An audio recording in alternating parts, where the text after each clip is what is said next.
Assalamualaikum warahmatullahi wabarakatuh. Salam sejahtera bagi kita semua. Selamat berjumpa dalam tema keterbukaan informasi publik. Dalam perjumpaan kali ini membicarakan tentang pentingnya ada keterbukaan informasi publik di era globalisasi informasi ini sebagaimana merujuk pada Undang-Undang Nomor 14 Tahun 2008 tentang Keterbukaan Informasi Publik. Apa itu keterbukaan informasi publik? Keterbukaan informasi publik adalah informasi yang transparan atau transparansi yang benar adanya informasi tersebut dan tidak ditutup-tutupi. Jadi kita sebagai warga negara Indonesia berhak mendapat informasi publik tersebut, seperti yang sudah diatur dalam Undang-Undang Nomor 14 Tahun 2008. Tertuang dalam Undang-Undang Nomor 14 Tahun 2008 mengatur tentang keterbukaan informasi publik adalah salah satu produk hukum Indonesia yang dikeluarkan pada tahun 2008 dan diundangkan pada tanggal 30 April tahun 2008. Mulai berlaku 2 tahun setelah diundangkan. Undang-undang yang terdiri dari 64 pasal, pada intinya memberikan kewajiban kepada setiap badan publik untuk membuka akses bagi setiap pemohon informasi publik untuk mendapatkan informasi publik, kecuali beberapa informasi tertentu yang bersifat pribadi. Badan publik sendiri menurut Undang-Undang Nomor 14 Tahun 2008 adalah 1. Lembaga eksekutif, 2. Legislatif, 3. Yudikatif, dan 4.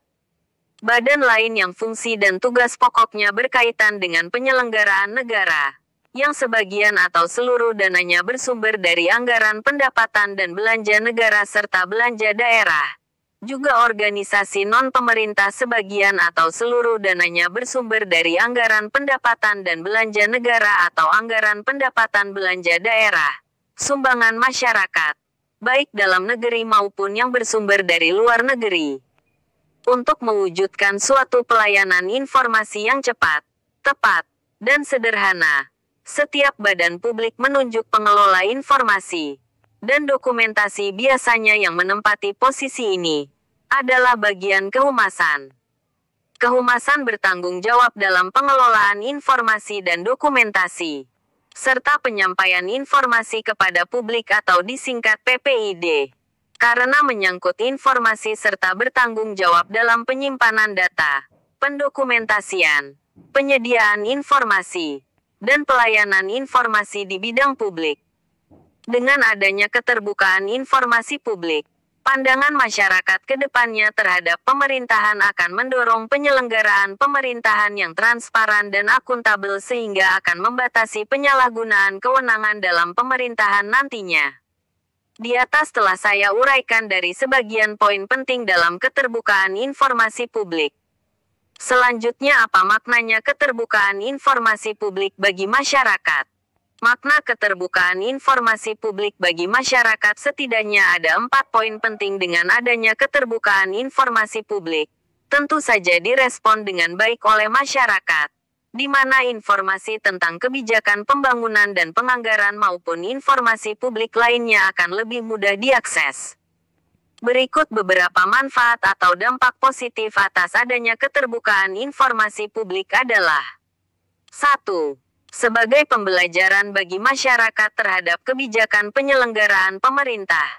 Dengan mengetahui kebijakan pemerintah, selain itu masyarakat semakin cerdas. Masyarakat juga akan mengikuti apa yang sudah ada dalam kebijakan pemerintah tersebut, selama kebijakan itu berpihak pada masyarakat.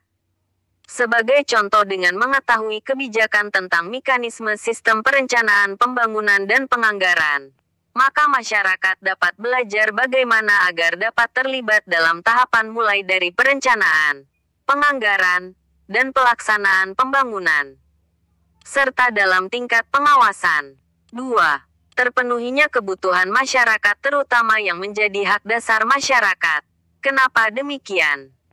Karena dengan keterbukaan informasi publik masyarakat akan terlibat dalam proses perencanaan, pembangunan dan penganggaran, sehingga potensi masyarakat dapat berperan dan berpartisipasi dengan baik dalam menjalankan roda pembangunan.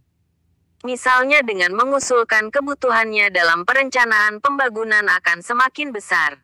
Apabila dalam perencanaan pembangunan sebelumnya masih banyak kebutuhan masyarakat yang menjadi prioritas belum diakomodir, maka kemudian bisa diusulkan melalui mekanisme yang ada. 3. Keterbukaan informasi juga akan menekan kasus-kasus penyalahgunaan wewenang dan praktik-praktik korupsi, kolusi, nepotisme serta pungutan liar yang masih sering terjadi dalam penyelenggaraan pelayanan masyarakat. Adanya keterbukaan informasi tentang layanan publik, masyarakat akan tahu apabila terjadi penyalahgunaan wewenang untuk kepentingan pribadi. Sehingga selain layanan publik bisa lebih baik, praktik-praktik pungutan liar akan bisa semakin ditekan. Begitu juga dalam pengisian aparatur pemerintah maupun lembaga publik lainnya akan menekan praktik-praktik kolusi dan nepotisme maupun praktik-praktik lainnya yang kemudian akan mengesampingkan faktor kualitas sumber daya manusia yang dibutuhkan. 4. Dengan adanya keterbukaan informasi tentang perencanaan dan anggaran pembangunan, maka akan terjadi efektivitas dan efisiensi anggaran pemerintah. Masyarakat dapat melakukan pemantauan terhadap penyelenggaraan pemerintahan termasuk dalam pelaksanaan pembangunan yang menggunakan anggaran bersumber dari publik. Pemantauan berbasis komunitas dapat meningkatkan efektivitas dan efisiensi anggaran pembangunan. Apabila pelaksanaan pembangunan, bila ada proses pembangunan tidak sesuai dengan perencanaan dan manfaatnya atau tidak bisa dirasakan oleh masyarakat, maka masyarakat akan mengkritisinya sebagai kontrol sosial terhadap pelaksanaan pembangunan yang belum baik itu. Demikianlah pertemuan kali ini yang dapat saya sampaikan. Semoga ini bermanfaat bagi kita semua dalam mempelajari peran serta masyarakat dalam tatanan berbangsa dan bernegara di negara yang demokrasi. Akhir kata saya ucapkan wassalamualaikum warahmatullahi wabarakatuh. Sampai jumpa di lain kesempatan. Salam berdesa. LKDN Sumsel.